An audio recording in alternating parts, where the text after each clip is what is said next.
महत्वाची अपडेट डहाणूमधील सोनाळ्याच्या खुबरोद पाडा इथं मध्यरात्री राहतं घर कोसळलेलं आहे। यशवंत सापटा यांचं राहतं घर मध्यरात्री 1 वाजताच्या सुमारास कोसळल्याची माहिती।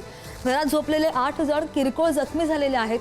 सुदैवानं जीवितहानी झालेली नाही, मात्र घरासह घरातील साहित्य, अन्नधान्य यांचं मोठ्या प्रमाणावर नुकसान झालंय। सापटा यांचं कुटुंब भर पावसात आता सध्या उघड्यावर आहे। राहण्यासाठी छत आणि खाण्यासाठी अन्नधान्य शिल्लक नसल्यानं शासनाकडून तातडीनं मदत मिळण्याची कुटुंबाला अपेक्षा आहे। गेल्या आठवड्याभरापासून पावसाने पालघरमध्ये हाहाकार माजवला आहे आणि पालघरचा जो ग्रामीण पट्टा आहे या पट्ट्यामध्ये काल वादळी वाऱ्यासह पाऊस झाला आणि याचाच फटका आता तो सोनाळ्या भागात आपल्याला पाहायला मिळतोय। मी सध्या सोनाळ्याच्या कुबरकपाडा या परिसरात आहे। आपण बघितलं तर या ठिकाणी यशवंत सापटा हे जे शेतकरी आहेत यांचं पूर्ण जे घर आहे ते कोसळलेलं आहे। मध्यरात्री साधारणतः 1 वाजताच्या सुमारास ही घटना घडली। यावेळी या घरामध्ये कुटुंबातले 6 ते 8 सदस्य होते आणि या सदस्यांना मोठ्या प्रमाणात दुखापत देखील झालेली आहे। काही सदस्यांवर उपचार देखील करण्यात आलेले आहेत।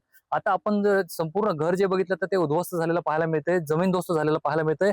मोठ्या प्रमाणात या यशवंत सापटा यांचं नुकसान झालेलं आहे आणि पूर्ण कुटुंब जे आहे ते आता पावसामध्ये बेघर झाल्याचं पाहायला मिळतंय। सध्या या कुटुंबाकडून आता प्रशासनाकडून काहीतरी मदतीची अपेक्षा जी आहे ती केली जात आहे। अजूनही कुठलाही अधिकारी या ठिकाणी पोहोचलेला नाहीये। सध्या हे कुटुंब अगदी बघितलं तर मोठ्या नुकसानीमध्ये पाहायला मिळतंय।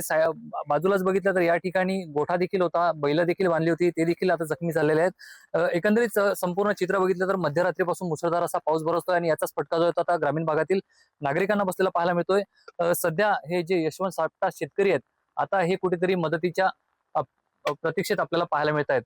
पुढारी न्यूज साठी जितेंद्र पाटील, पालघर।